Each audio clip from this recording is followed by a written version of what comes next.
Kaleessa maqaa abaa'ootiin rorrooba gaabbiyaa baasanii Ameerikaaf Siwiidinii addunyaa mararra facaatanii kaayyoo baataniif dagatanii sadooduun fadhaan mo'amtanii warruma kaleessa diina jettanii fakkaatanii biyyaa baatanii har'a garuu waliin teessanii maaddii tokkorraa yoo nyaatanii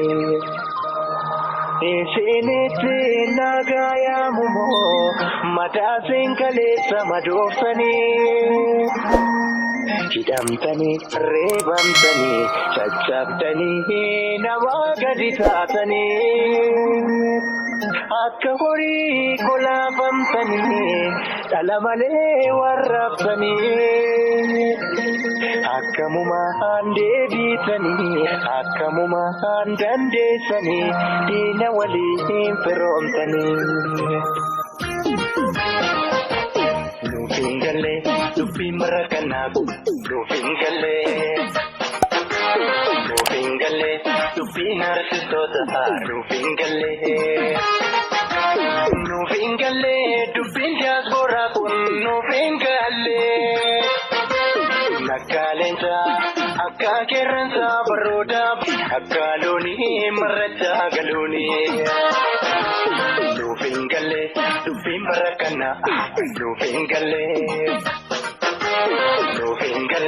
dubbiin artistoota nuuf hin galle dubbiin diyaasporaa kun nuuf hin galle nakkaa goota akka dhiiraa dhaadachaa baane akka saree gurrurraa galuuni